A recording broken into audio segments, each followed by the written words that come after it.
Dombey? Yes, Trog. You are quite sure that there is some moral victory in this? Yes, of course I am. And moral victories are always painful. Because I'm thinking of taking up some lighter employment, like down the mines. Never mind, love. We outmanoeuvred the windbreak. I still think we should have burnt it. What a petty thing for her to do. Ah, well, that's just the point, you see. But we have not sunk to her level. And why? Because we are on a higher spiritual plane. Yes, definitely. Oh. Do you think we've earned a nap? Yes, I do.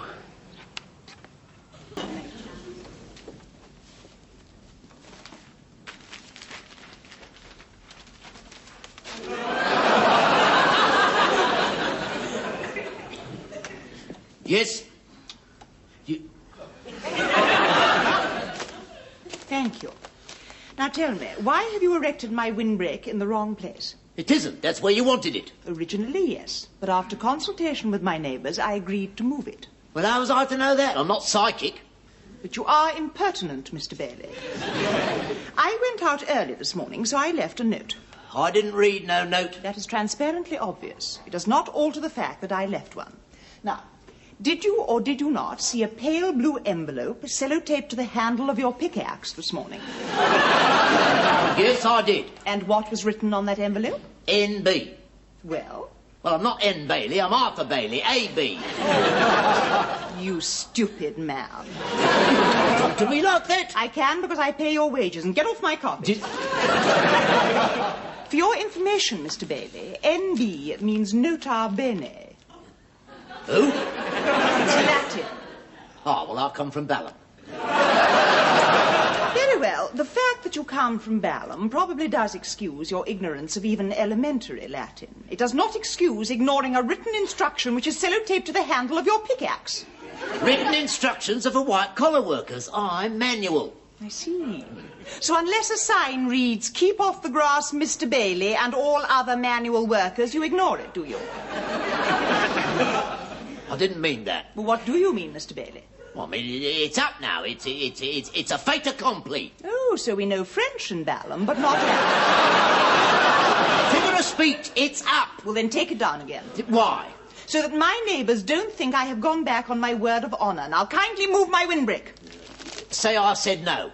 Then I should report you to your managing director. Ah, he's a personal friend of yours, I suppose. Yes. He also happens to be the lead tenor in my music society, Mr. Bailey. N.B., Mr. Bailey. Look, I didn't say I wouldn't move it. I said, say I wouldn't. Then move it, Mr. Bailey. And keep your verbal convolutions to yourself. Hey, Wally, stop what you're doing. Lady Faceache wants a windbreak moved.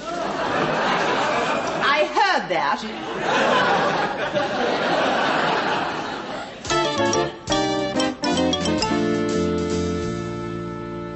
Is that where you want it? Yes, it is. You sure? Yes, I am. Thank you. Thank you very much.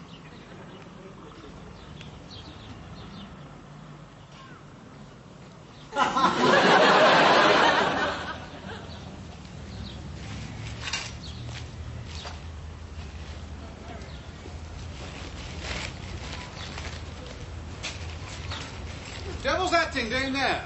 Look, I was told to move it, so I moved it. By the people next door, I presume. No, by your wife. I'll check on that. If you're lying, you're going to be in very hot water. Do you understand?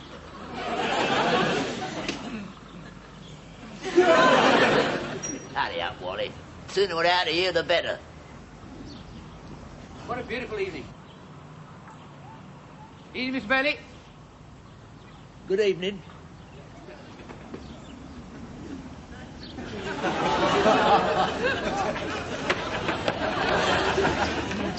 Boy, just a minute. Yes? Did you move that windbreak? Yeah? Who told you to? The woman here. That's just me. She's no right to do that. What about my rights? I do have them, you know. It's just they're not allowed to come out in this district. Stop moaning. Wally, tools. Don't bother, because you're going to have to move it again. Come on, Barbara. Run for it, Wally. It's a bear.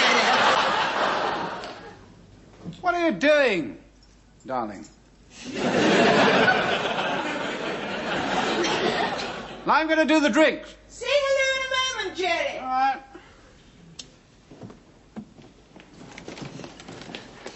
All right, where is she? God, not you. You don't care, do you?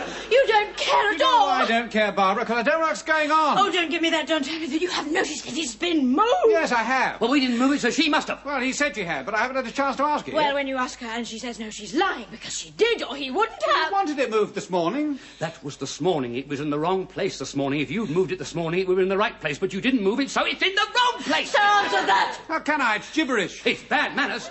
Yes, I'm glad you mentioned bad manners. This is the second time today you've burst into my house and attacked my wife. How can we attack her? She's always in hiding. Yes, all she does is pop herself in and out now and again to move our windbreak, her windbreak, when we're not looking. And my fruit trees in my garden are Oh, very... damn your garden. And damn your windbreak.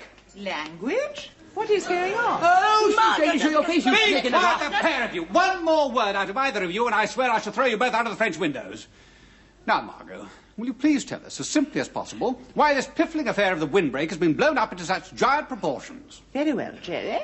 But I don't see why Tom and Barbara are in such high dudgeon. Oh, don't you let me tell you, Shut Margot. Yes, Margot. Well, Tom and Barbara asked me not to put the windbreak where I had originally intended. I left instructions for Mr. Bailey accordingly. Unfortunately, he did not read my note and put it up as per my original instructions. I came home, noticed, and made him move it. But in the meantime, we have moved all our fruit. I didn't know that.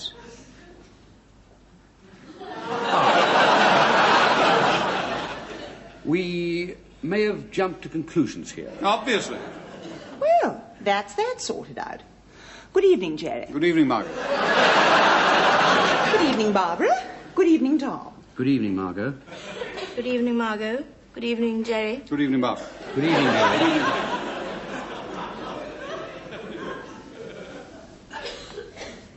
Oh. Well, I expect you'd like us to stay to dinner. You've certainly got a cheek. Margot? Why not? I think I can stretch my pasta. Are you going to make a joke, Tom? No. No. I'm just going next door to get a few bottles of Peapot Burgundy to say sorry and to help things along. No, Tom, I wouldn't do that if I... Oh, dear. Oh, I thought you liked our homemade wine. Oh, we do, but not by the bottle. It's, hardly a table wine, is it? Ah, well, just think of it as an under-the-table wine.